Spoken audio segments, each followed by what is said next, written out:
My name is Mia Voss, and we are watching the third episode in a series with Robyn O'Brien. You've seen her before. You love her. She is the former food industry analyst. She's an author and a mom of four here in Colorado. It's great to see you again, Robyn. Thanks so much, Mia. How are you doing? Good. We're super excited. The vote is on Tuesday. Yes on 105 here in Colorado, and yes on 92 in Oregon. And we have a very, very special guest today, which I'll let you introduce. Absolutely. So we have Dr. Ray Seidler joining us. I'm going to read his bio because it is so amazing. We're very excited. It's such a crucial time. We're so glad he could join us. But let me first say hi to Dr. Ray. How are you? Yeah. It's good to see you. Thank you. Likewise. And you have had a busy morning, so we're very excited that you could join us. My pleasure. Well, okay, audience, let me tell you a little bit, about Dr. Ray, and I have to read this because it's so content-rich, you won't believe it. Dr. Ray is a former senior scientist at the EPA, and he wrote the EPA's Biosafety Plan. What a better person to talk with us about our subjects that we're going to cover today. So during his career, Dr. Ray studied the development of methods to evaluate and predict the survival, multiplication, gene exchange, effects, and dispersal of recombinant organisms, or GMOs, the origins and health significances of pathogens in surface and drinking water, industrial, and agricultural environments. Now you know why I had to read that. How many syllables was that? Sorry. Super impressive. And then just a few more things. While Ray was at the EPA, he was invited to give over 100 talks on GMO biosafety issues throughout the world. During the 80s, he was the chief EPA scientist, and he was involved in monitoring the first ever microorganism GMO releases in the open environment. So again, now you know why we have Dr. Ray on the show. Thank you very much, Mia. Yeah, is my face red? That is a lot. You are an impressive man, and again, why we wanted to have you on the show again during this extremely crucial time. So I'm going to turn this over to Robyn. I know she cannot wait to get some questions out there, and again, we will be taking your questions in the audience, but we're going to jump into the discussion. Well, again, we just want to thank everyone for joining us today, and especially Dr. Ray Seidler, to have a senior scientist from the EPA, the first senior scientist to study the impact of genetically engineered ingredients, genetically modified organisms. It is absolutely critical information to have this kind of expertise that we can share with viewers, that we can share with the state of Colorado, and truly share with the country. Is an extraordinary opportunity. So thank you so much, Dr. Ray, for being here today. Absolutely, Robyn. I mean, I think probably the very first thing I think is a lot of people will say, well, these things have been around for thousands of years. We've been genetically engineering things for thousands of years. The industry loves to tell us that we're just worrying our silly little heads about this stuff. Yet here you are as the very first senior scientist at the EPA to study these things. So I would love it if you could, just for a minute, give a brief background about how you came into this. When you came into this, when these things actually came into being, and why you're here with us today. Robyn, actually have a split career, and the first half of my career was as a professor of microbiology at Oregon State University, where I did conduct research, taught graduate students, undergraduate students, and it was at that time that I was invited to submit that research plan to evaluate the biosafety issues, and you referred to that a little while ago. The plan was approved all the way from Washington, D.C. on down to the major research facility in Oregon, where I was that professor, and they hired me. EPA hired me away from the university, said, hey, you wrote this, let's put it into motion. And so that was a very exciting time in my career. About mid-career, I spent about 16 years at Oregon State University and about 17 years with the U.S. EPA. And I think we knew from the beginning what some of the key issues were, but remember, these were new life forms. No one had studied them before, but certainly not from an environmental perspective. And being an environmental scientist, that was the challenge. That's what I loved to get involved with, and what an exciting time it was during my career there with EPA. So yes, you're exactly right about that one rhetoric. There's so much misinformation, propaganda. In fact, I just came from a news conference addressing one of the recent ads from the opposition here in Oregon, and I wouldn't be surprised if you heard something about it in Colorado, basically accusing the campaign here of false and misleading advertising, and it particularly struck home because I was in the advertisement. And you know, it's all about this business of the colored corn seeds. But coming back to humans have been engineering things for thousands of years. I'm sorry. To be kind, it's a play on words.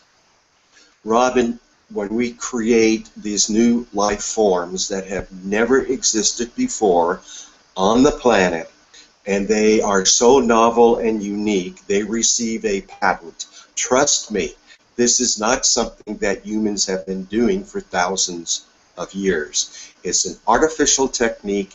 It's called asexual reproduction. It's carried out in a laboratory. It's a matter of introducing genes usually from two very much unrelated organisms and giving them a new genetic constitution, if you will, to produce an organism that is doing something new, different, novel, patentable, that it has never evolved to do during its entire existence on planet Earth. And I think, you know, I want to step in and say it's really important at this point to say that that first patent that you speak of, because of the novelty of these live organisms, because of the novelty of these ingredients, the very first patent was filed in 1984 by a woman named Mia Voss as the inventor, and then it was issued in 1988. So again, you know, this has not existed for thousands of years. Those were the first patent filings. And I also think, you know, again, if you step back and you say, industry is inventing products so that they can commercialize them and so that they can capitalize on them. Nothing is going to ensure the profitability of a product more than that patent. So again, to protect the novelty of an invention, to protect the originality, the uniqueness of an invention, again, it's why we see the United States Patent and Trademark Office is really, I think, more than anything, the identifying agency of the novelty of these ingredients. Yeah, well said. And also, I would like to remind everyone that going back about 25 years, you know, when I was still working, there were corporations that existed throughout the world that provided farmers with their novel, unique seed needs. Those were called seed companies. Those seed companies have largely been purchased up by another type of corporation, and that other type of corporation is a chemical corporation. So picture that in your mind. Chemical corporation buying up the seed producers. How does that work? And it works because, one, new life forms can be created, as you just said, that are patentable, like motivation. And secondly, it works because those seeds become a vehicle. They become a vehicle for the sale and distribution of chemicals. Whether it be chemicals that are tolerated through genetically engineered, chemicals that can now be sprayed directly onto our food crops, not around it, not along the sides of the road, but to emphasize, sprayed directly onto our food crops. That's the one product. And for the delivery of a variety of other chemicals that are put on as seed treatments, non-genetically engineered additional chemicals as seed treatments. Let me interrupt you for a minute here, because with your background in science, my background, I was a financial analyst that covered the food industry. So I covered all kinds of companies from Costco to Walmart to Kroger. Never once during that time did we meet with these chemical companies that are now genetically engineering our food. That was the responsibility of the chemical industry analyst, because as you said, it was the chemical industry that suddenly introduced this new business model. Yes. And it is a business model because, as farmers know, you know, they have to sign what is called a technology stewardship agreement. And again, it is a brilliant business model for a chemical company, because now what they've done is they've genetically engineered these seeds to give them certain traits and characteristics. And those traits and characteristics, not only are they unique and driving revenue through that patenting process, but they are also now requiring the farmers that they must also use this portfolio of chemicals that you've mentioned in order to use that seed. So they signed this technology agreement that they're going to buy the whole bundle. And I think, that piece is particularly fascinating. And in the early years of this work, I think for consumers, we thought, okay, they've genetically engineered to withstand just this routine saturation across the fields of these chemicals that are sprayed on the food crops.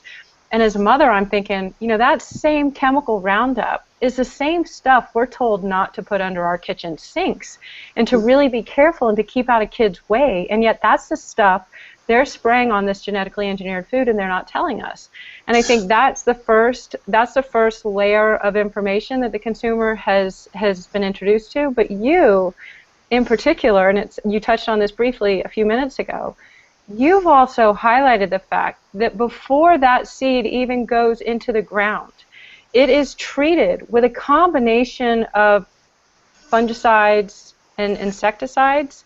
Correct. And that treatment that is going on to the seed before it even ever goes into the ground, I would love for you to really introduce that concept to our viewers. Yes, in fact, that was the subject of the press conference that I just came from, the extra seeds. And let me hold up, I think your viewers will be able to see, these are corn seeds, and they're kind of turquoise blue in color. Why are seeds colored? Okay, that was corn. Perhaps you can see this is alfalfa seed that is purple. At the news conference, I was with another farmer, in fact, the largest acreage farmer in our county here in Southern Oregon, talking about colored seeds. If a seed is going to be treated, there is a federal law that is triggered called the Federal Seed Act. And that federal law says that if you've done something with the seed, you need to color it in such a unnatural way that everyone who's around that seed knows why it's colored, why it's different from the natural seed, and the reason why it's colored is that it is coated in a film on the outside of the seed with a variety of chemicals, not just chemicals, but specifically with pesticides. And they can be insecticides, fungicides, and I don't know, Robyn, Lord knows what else. I need to quickly jump in and say, so we're talking about genetically engineered seeds, number one, that are designed by the chemical companies to withstand the direct spraying of pesticidal chemicals. Inside, many of them, in every single cell in the plant that is produced from the engineered seed, every single cell can also produce an insect toxin. That's the basis, if you will, the biological basis for Roundup Ready crops. Those two traits, insecticide production, tolerate the presence of massive amount of chemicals sprayed typically multiple times during the crop year, sprayed directly onto those crops. So in addition, the seed purveyors, and remember that they are chemical corporations, have come up with other technologies that can deliver still more chemicals coated on the outside of the seed. Not genetically engineered chemicals, but chemicals that are often called systemic in our plants. That means they spread everywhere throughout the plant to produce chemicals that kill insects. So when you plant a blue seed of corn like this, you will, of course, probably get a yellow cob of corn. This is the corn we eat. And the relationship between these two is that, remember this cob and the insecticides, this is now a registered pesticide with the U.S. Environmental Protection Agency. And the reason it is, if you pull off a kernel from this corn and you feed it to an insect, it'll kill it. Hence, it's a registered pesticide. That's our food. In addition, we now know that these systemic insecticides that are coated on the outside of the seeds travel throughout the plant so that they can kill an insect that chews on a leaf on the top or a root on the bottom. And since they travel everywhere in the plant, guess where else those other chemicals end up? They're neurotoxins. And they, I would say, let's call it a little bit, goes a long way. Parts per billion of a chemical, insecticide, neurotoxin from the seed, just parts per billion is all that's needed to kill our pollinators, for example. So one may ask, well, if we have insecticides genetically engineered in the seeds, why do we have to add more chemicals on the outside of the seeds? Why are we doing that? And the answer is, well, maybe the genetically engineered Bt toxin is losing its effectiveness. That's one possible reason. The other is, hey, we're talking about chemical companies that make their money by selling chemicals, and they've devised another delivery system. They have a conflict of interest, Robyn. Those chemical corporations that sell seeds to our farmers have a conflict of interest in their business plan to decrease the number of chemicals that they're selling. That impacts their bottom line, right? I know, and I think, you know, what I would like to highlight again, you know, because again, my background is finance, so I'm reading shareholder reports and those kinds of statements.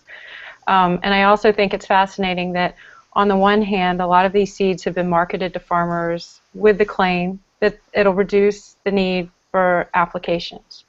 Farmers obviously are experiencing the exact opposite. We have reports from farmers around the country in over half the states around the country that instead of actually reducing the amount of chemicals that are being poured on these crops, they've had to increase it because of what are called super weeds, these weeds that have grown resistant to all of these treatments. So not only are the farmers having to buy more of the chemicals, which again is substantiated by the financial filings by these chemical companies. For example, in the last quarter, Monsanto, one of the chemical companies, just reported a 23.3% increase in these chemical applications, in the revenue, in the sale of those products. So again, you know, where they try to claim one thing to a farmer, they're claiming something entirely different to their shareholder. And I think as we really start to step back and say, is this system working? Is this system to genetically engineer these food crops so that they can withstand increasing doses of these fungicides, insecticides, all these different sides that you've mentioned? Right. Is this system working? And not only is it driving a change in the cost model for farmers because they have to buy more of these products, but with the farmers that I've spoken to across the country, and it doesn't matter if they're in Iowa or Arkansas, it doesn't matter if they're in Nebraska or Washington State, not only are they having to buy more of these chemical products, but the application process itself of flying a crop duster, you're buying more gas for that plane. There are all kinds of costs that are associated with this. And to really step back and say, you know, is this a system that we want? 64 countries around the world. You held up that corn on the cob, Ray, and you're saying that little thing, that one kernel can come off, and that is registered now as an insecticide. That's 64 countries, 64 countries around the world said, you know what? We don't know what the long-term impact of that might be for anyone to eat. You know, a little boy that's 4, a pregnant mother, somebody with Alzheimer's. Since we don't know that long-term impact, we're going to label these things so that we can conduct post-market surveillance and follow these things through the marketplace. And then we also want to know, you know, what is the long-term impact of something like this going to be? And yet here in the United States, and I really want you to touch on this, here in the United States, the industry loves to claim that there's no evidence of harm, that we've been feeding everybody this stuff for 20 years and that there's no evidence of harm. And without labels, there's no evidence. Without labels, there's no accountability, there's no traceability, and therefore for these companies, there's no liability. And I think, you know, for them to claim no evidence of harm, truly there is no evidence. No long-term human health studies have been conducted. And without labels, there's no way to track any potential reaction that might occur after somebody's been eating this over an extended period of time. So can you talk about that a little bit, how we have this absence of scientific data right there? Yes, but Robyn, before I do that, I want to make a reference to a recent article that I published with Dave Bronner, and I am directing your audience to check it out. It is published in the Environmental Working Group, so if you Google EWG space AgMag. It's like an agricultural magazine, AG/MAG, and if you either put Bronner or Seidler or both, that article will come up, and it's all about the truth of what is happening with regards to pesticide use on genetically engineered crops, particularly in the time zone of 4 to 10 years. Industry says it's declining. Hey, if you look at our results, read that paper. I'm sorry, the truth is pesticide use is going up, number one. And number two, it is not correct, it is not right, it is not appropriate to measure pesticide use in terms of pounds, because the neurotoxins are so hot, so virulent in their effectiveness. Minuscule amounts is all that is needed in order for them to kill target insects and get into our food. So with regards to now, let's come back to your question. I don't remember any time in my career when I talked to so many audiences and had to tell them, I'm sorry, we really don't know the answer to that question yet because the research has not yet been done. I don't remember saying that 20 years ago in other aspects of my research. What has happened? Have all of our scientists gone home? No, of course not. What has happened, in my personal opinion, is the intimidation factor. What I mean by that is, as we said earlier, the seeds are patented, the plants that come from those seeds contain genes that are patented, and our American research scientists and professors don't want to get into a situation of doing research on those products, finding something, discovering something that may not be to the industry's liking, and then get their career discredited like so many scientists have around the world. So, of course, there is a shortage of information, and to summarize, I call it the intimidation factor. I, too, talk to scientists throughout the country, and I feel it in their voice. Sometimes I hear it in their words. They are intimidated. They don't want to do that kind of research that gets into the environmental effects, if you will, of genetically engineered crops. You also mentioned a minute ago about super weeds. Well, Robyn, we also now have, in addition, super insects that are resistant to multiple kinds of insecticides. A scientist recently that used to take 2 to 3 insecticides, chemicals, for a farmer to bring in, say, a corn crop 20 years ago. You know how many chemical insecticides he said that are required today? 10, 11, 12, 13 different insecticides, genetically engineered events, etc. We are having a serious problem evolving right now before our face in American agriculture, the problem of how to control pests. So I'm going to follow up on this piece too about the intimidation factor because I think it's really important. I've been doing this work now for almost 10 years as a very outspoken advocate on this issue.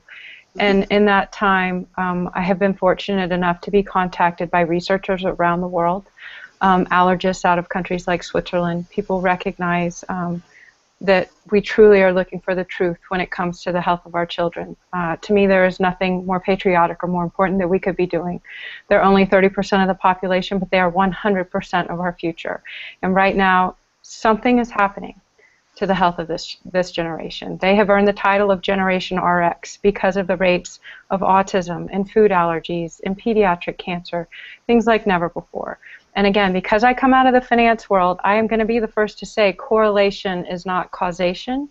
However, when you have skyrocketing epidemics in a generation of children, it merits investigation. And I think that's really why we're starting to see a lot of people step forward and find courage that they probably didn't know that they had. In the early years of this work, when I was first investigating it from the food allergy angle, there was a 1992 FDA subcommittee meeting in which an allergist had really was trying to sound the alarm bell. He was trying to basically say, You are about to introduce this onto the entire American population, and you have no idea what the long-term impact of that will be. And I tracked him down. And I can remember sitting in the office across from his desk and saying, this is what I have learned. This is how I've been intimidated. This is how I've been bullied. I can't not say something. I'm a mother of 4. I cannot not say something. And he just looked at me and he just said, I can't. And he basically said, you would be wise to just be quiet. And I remember leaving his office and going back down through Children's Hospital. And as I was walking out the lobby of that hospital that day, there was just this sea of little red wagons of all these children being pulled in these little red wagons with these IV drips hanging from them. It was totally surreal. And in that moment I thought, I can't say nothing. And maybe he's not in a place to say something now, but I'm going to continue on to this because I truly believe that courage is contagious. And the more that other scientists see somebody like you with this phenomenal background, it's so powerful to see someone like you step forward. I really think it speaks to what we need to do, not only to protect the health of children, but all of us, because something obviously has changed. Genetics don't change this quickly. Something in our environment, something in our food, something has changed. And so that kind of leads us to the next segment, which you have recently conducted a study on baby formula, and you've shared some information with me. I want you to share as much as you're comfortable sharing here about what it took to actually see that study through. And yes, and Robyn, starting out, I would like everybody to know that the support for this study that I'm going to share with you came from Center for Food Safety and our Family Farms Coalition, Farmers in Oregon, for example, and Public in Southern Oregon particularly, as well as from that great national, international organization, Center for Food Safety. Okay, so I spent approximately 2 months trying to find a laboratory somewhere in North America, that means Canada and the United States, that would be willing to examine prepared baby foods for genetically engineered materials. And by that I mean both the genetic elements and the chemicals that are associated with that. And either there were no return calls, or if the calls were returned, they made it clear and they sent me emails showing that I had to sign a contract that would not reveal to anyone what the results were of the tests, and we would not mention the laboratory that conducted the analysis. And I'm at a loss of words, believe it or not, I am. Oh my God, I'm thinking, what does this world come to?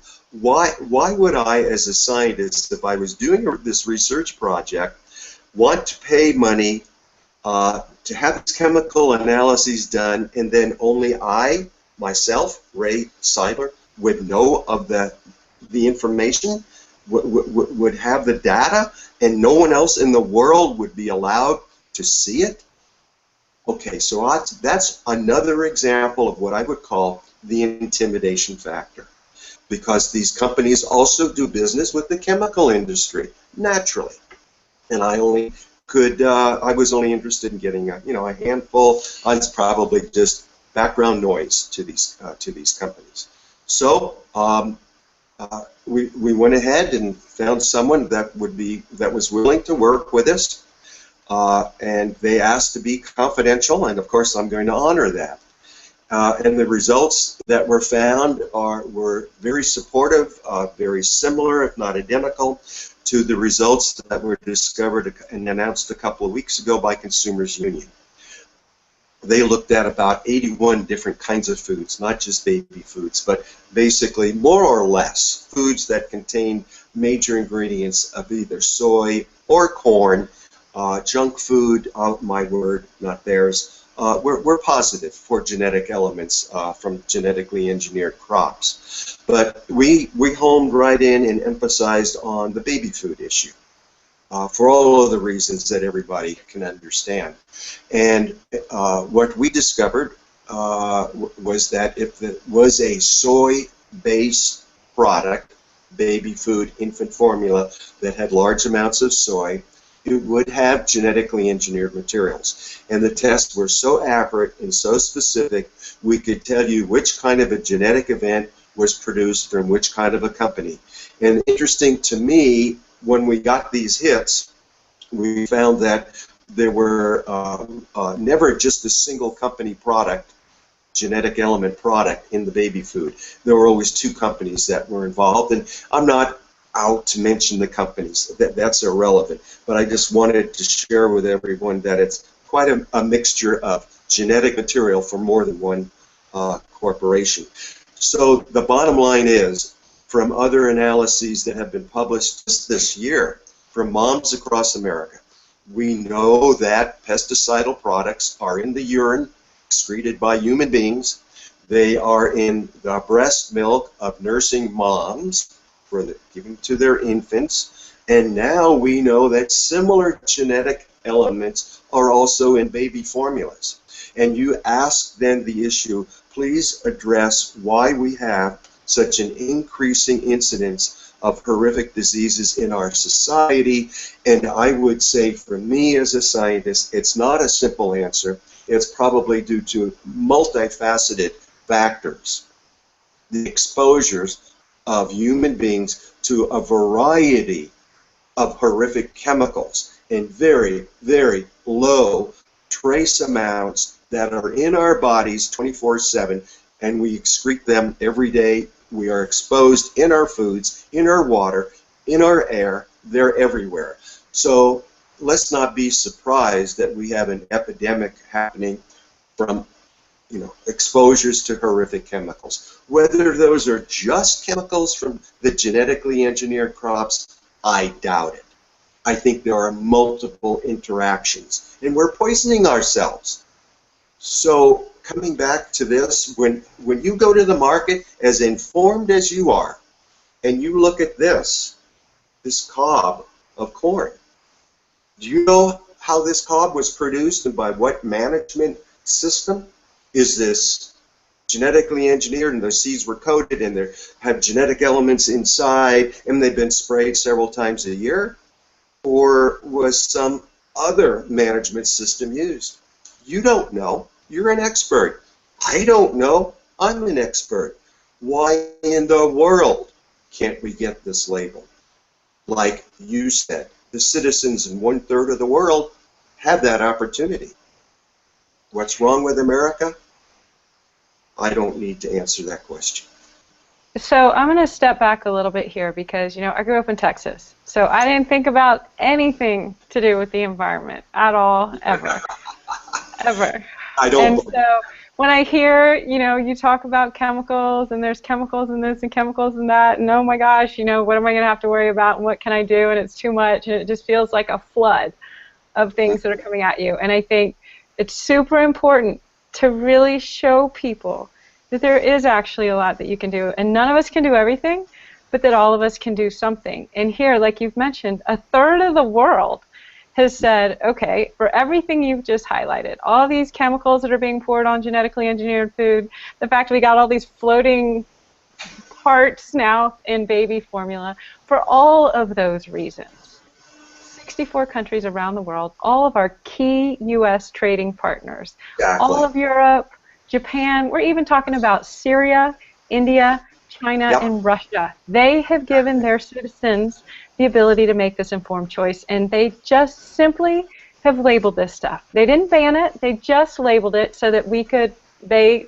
could give their citizens an informed choice. And I think what we're seeing here in the United States is a food awakening. I didn't want to be standing there reading labels, but my kids got sick, and all of a sudden I'm asking questions, what is this? And half of the things that are on the side of a box you can't even pronounce.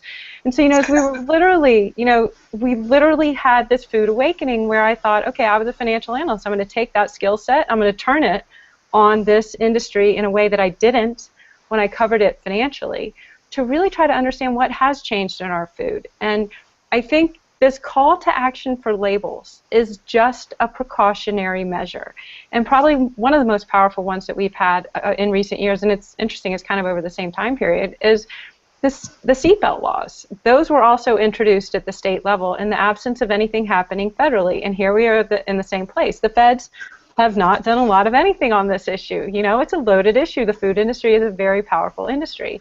The federal government has done nothing. And so we have seen over 30 pieces of legislation introduced in over 20 states around the country as consumers at the local level say, you know what, I'm going to engage in this and I'm going to activate and I'm going to call for state legislation. The same thing happened with state seatbelt laws. In 1984, New York was the first state to just introduce that level of precaution and introduce the seatbelt law.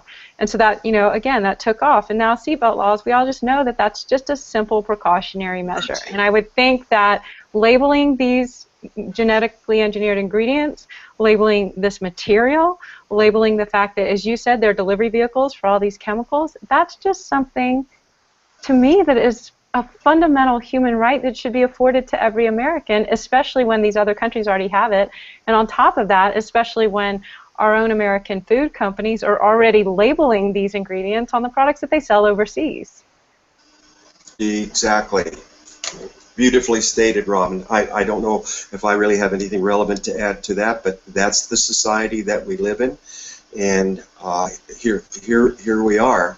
You know, I want to ask you one more question. I mean, when you were talking about the study on the baby formula and these parts that you found basically in there, you know, I've spoken with other scientists, some that have been responsible.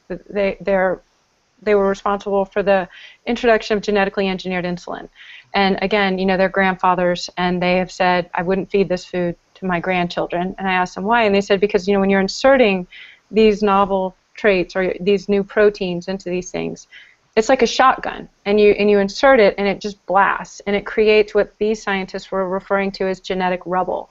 And listening to you talk about this rubble that's now found in baby formula, can you talk a little bit about how we don't even have names for that material yet, and how, in the absence of even being able to name the material, we also don't have ways to test for that material? As a scientist, could you address that? Sure, it's a circular argument, isn't it? For anyone that says you should be doing more tests, my response is, okay, what are we going to test for? How do we know, you know, what else has been added?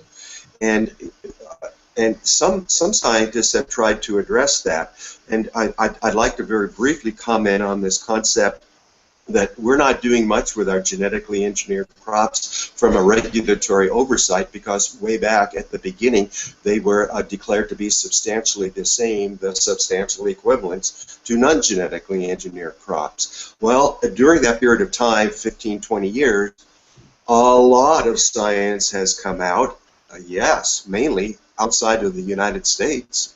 That doesn't make it wrong by any means. And many scientists now know that there isn't substantial equivalence between, say, a soy that's grown in Ohio on a conventional farm versus a corn that's grown in Ohio that's been Roundup resistant, genetically engineered. And what I mean, the substantial equivalence was based upon actually a labeling concept, in the sort that if it looks the same, it smells the same, it tastes the same, it appears the same, it's the same. It's substantially equivalent.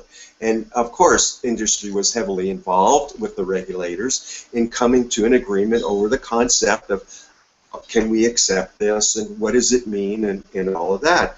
Well, now, 20 years later, I would say as a scientist, the concept of substantial equivalence to me has grown in significance, because they're not always substantially equivalent from a molecular biology, from a physiology, from a biochemical point of view. You can't see that, you can't smell that, you can't sense it, that there are these differences, but if you bring them into a research laboratory and you compare these products side by side, often you will find molecular-based significant differences, biochemical differences in the genetically engineered versus the none. So I think that the concept of substantial equivalence needs to be revisited, redefined, redeveloped, and I don't know, maybe I live in a different world. I don't really see that happening.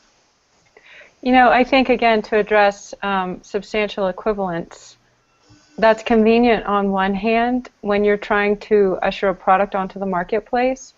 At the very same time that these companies are claiming substantial equivalence, these same products are being patented by the United States Patent and Trademark Office because of their substantial difference and because of their unique characteristics. So again, you know, they've been able to really have their cake and eat it too. Exactly right. Yeah. There's a technical reason for that. It's based on the patented gene process and how those organisms are made.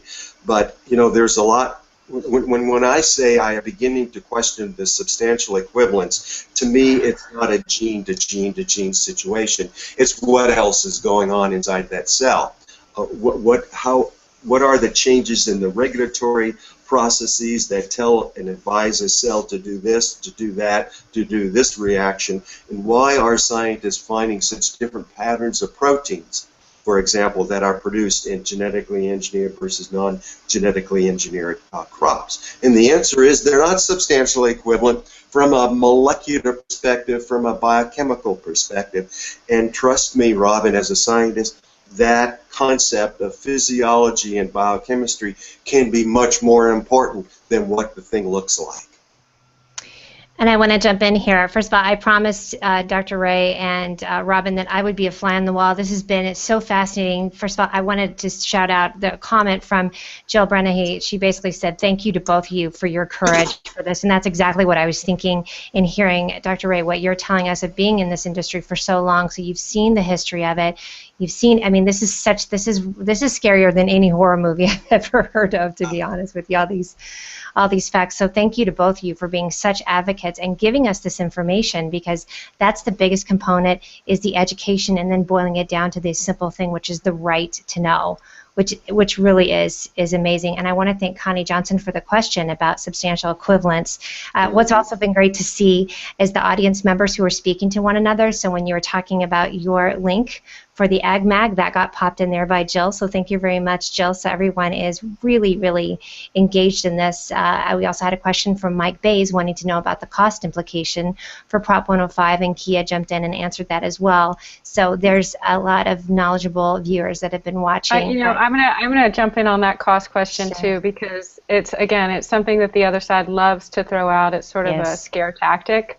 And if you look at 64 countries around the world, they were able to implement and execute labeling programs without a single cost increase. It didn't drive economic ruin for farmers. The economy was fine. Families were fine. It drove more data, and it's driving more science out of those countries to have these labels on these products. Again, it gives information that's critical to the marketplace, not just to consumers, but to farmers too.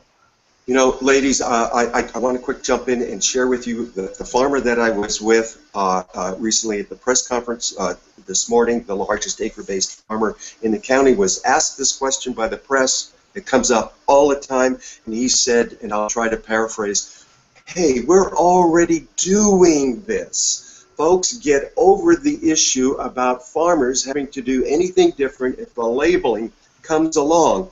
Right. He said, I used to grow genetically engineered crops. There are already silos, there are already trucks, there are already processes to separate, segregate, and he said, you know, all I have to do as a farmer, put a check in a certain box that says whether or not my crop is genetically engineered.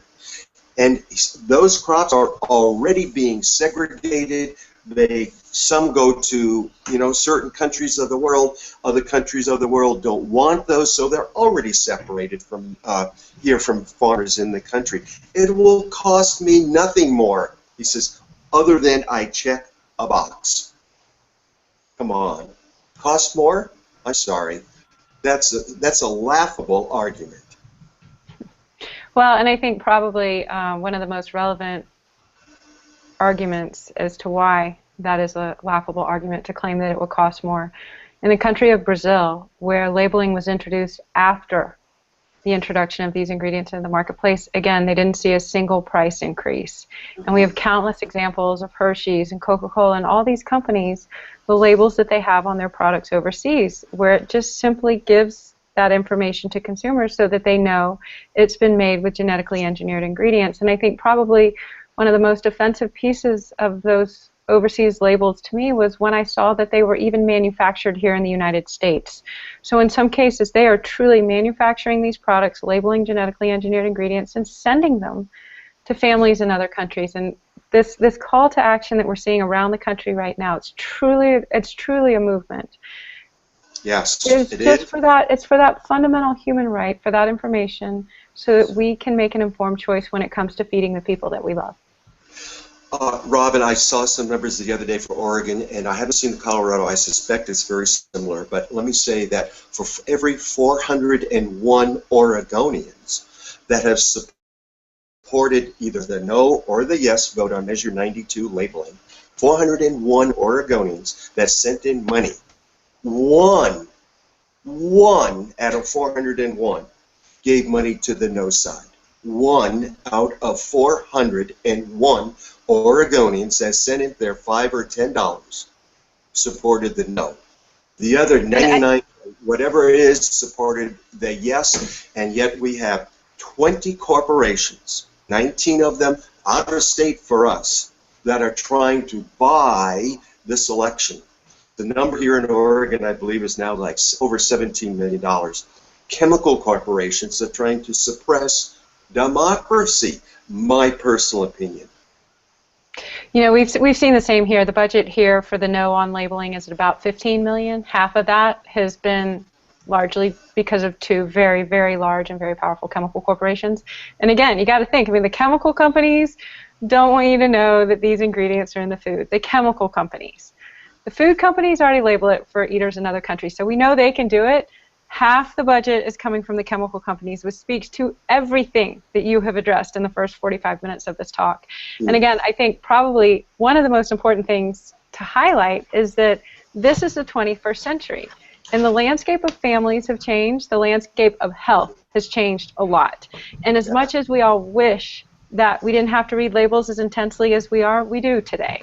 And it is because of the rates of autism or cancer or food allergies or diabetes. We're all reading these labels, and I can promise that if we were given the chance to go back in time, before we had all these epidemics, before moms had to be reading them every time they were in the grocery store, we would choose that, but we don't have that choice either. And on this changing landscape in the 21st century families need more information, not less. And again, the financial analyst in me, I looked for examples of who gets this, who gets the fact that it's just changed, and they're meeting the consumer where she stands in the grocery store, holding the hand of a kid with autism, or maybe holding a baby with food allergies, or maybe shopping for a parent with cancer or diabetes. The companies that are responding to that consumer, their share price is skyrocketing. The examples of Kroger, of White Wave, of Chipotle, they're not debating the science. They're simply giving the consumer what they want, and that is food that is free from a lot of these artificial ingredients and a lot of these new patented ingredients. They recognize the consumer just wants food that's free from these ingredients, and their share prices, you Google the share price of Kroger, you Google the share price of a company called White Wave, and you Google the share price of Chipotle, and you can see how the market is responding. And that opportunity, that's the opportunity in front of Colorado and Oregon right now, to capture that economic upside, to change the conversation in this country so that the United States literally can join the rest of the world and join the 21st century. Yes, things are really changing in the marketplace. You know that, of course. My 2 cents, I just came back recently from a campaign in Northern California County, and there are organic dairy farmers there that are looking for more organically grown alfalfa that fits into exactly what you said. When given a choice, the system, the people want to eat more healthy than what the consumers know how to find. And when that door opens, look out. Here comes the healthy brigade. Well, and I think, a great example of how we're missing this opportunity for U.S. farmers is companies like Chipotle are looking for products that have not been genetically engineered. They're looking for these products to feed to livestock, to feed to their cattle, to feed to their chickens. And there isn't enough of a supply here in the United States. So right now, they're sourcing that from countries like Romania and China. And I look at that and I'm like, that's crazy. This is a made in America opportunity to be captured by American farmers, to be, to create American jobs. And again, labeling brings us more information. It provides more data so that not only consumers have that informed choice, but then farmers have more data and they can meet this changing demand. Yes. You know, we have organic corn, we have blue corn, we have white corn. Why can't we have GE-labeled corn? I don't get it. Here's a good comment. Speaking of that, of looking for things, Jill Brennan is saying, we need an awakening. I've had to hunt and investigate to find a medicine for my kids without aspartame and without horrible dyes. None of these ingredients are helpful for a child in a fever and may cause reaction. So we're looking at people out in the audience that are saying the same thing of looking for, just trying to find things that you can give to your kids. I mean, Robyn, that's how you got started in this whole thing. Yeah, and I think initially, when people suggested to meet with a local senator or meet with a local congressman, I was not that mom. And it seemed hugely intimidating. But what I learned was that when you reach out to those offices, they are staffed with all these young people, all these 20 and 30-something-year-olds that totally get this. They're totally excited to be talking about something like this. So don't be intimidated, because the first people you're going to meet with are all these younger people that are already on board with this movement anyway. So don't underestimate your ability to really create change, even in that system. But most importantly is driving this change through the marketplace. Every single time we navigate the grocery store with our grocery cart, we have a chance to send a message. And none of us can do everything, but every time you swap out some genetically engineered product and you put something that's either organic or non-GMO into your grocery cart, you're sending a message, and that message needs to get to farmers so that they have the choice to grow whichever they want, so that there's an economic equilibrium for them on the farm, so that they can choose which crops they want to grow, and to really engage in this. Obviously, Ray and I are both here from Oregon and from Colorado. The vote that's ahead of us just in the next week to vote yes on 105, to vote yes on 92. There's greater movement here happening, though. This is truly, I think, one of the greatest civil rights issues of our time. And there are so many ways to get involved. You can start a book club. You can start a movie night. You can invite a pediatrician, or if you're lucky enough to live in Oregon, have somebody like Ray Seidler come and speak to your community. There is so much that we can do. And don't make the perfect the enemy of the good. Don't be intimidated. Don't be afraid to get started. Find a friend and get started. I think you really boiled it down for us, Robyn. It really is about choice. That's what we're asking for, is just tell us what's in front of us, and then we can make a choice.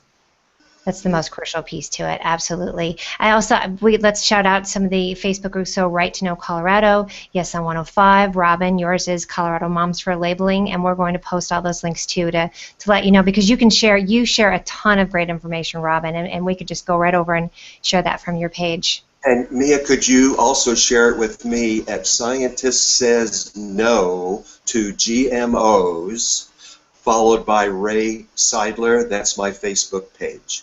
Absolutely. Let's go to the source and get Dr. Ray in on this too. That's fantastic. So thank you so much. Again, if you're just joining us and you're watching the replay, this is Dr. Ray Seidler, former EPA scientist. He gave us a ton of information. This is Miss Robyn O'Brien. She is such an advocate for all the things we've been talking about today. Again, what I loved is that you gave us so much good history and really gave us a ton of knowledge, and then calls to action, which are fantastic, because I know it's overwhelming for all of us, but have the courage, like Robyn is saying. Absolutely. Any parting words for calls to action for us, or any further ones? Dr. Ray, I love what you've been saying.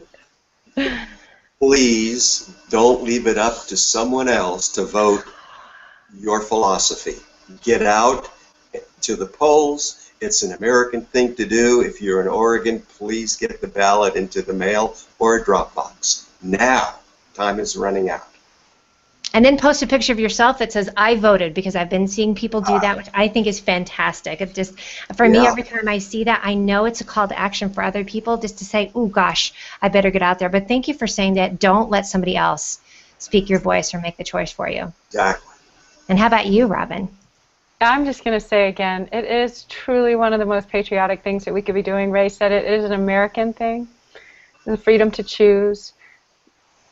And I just think there truly is nothing more important for this generation of children, and that it truly is one of the greatest civil rights issues of our time. So thank you, everybody. Thank you, Mia. Thank you, Ray. Thank you, everyone who joined us today. It has been awesome, and we will see you next week. Thank you so much, and I just got chills from that. And Dr. Ray, thank you so much for joining us, and if you're watching, please share this video as well, because as you can see, it was a ton of great information. So we'll see you on episode 4. Thank you so much. Thanks, Mia. Bye-bye. Thank you.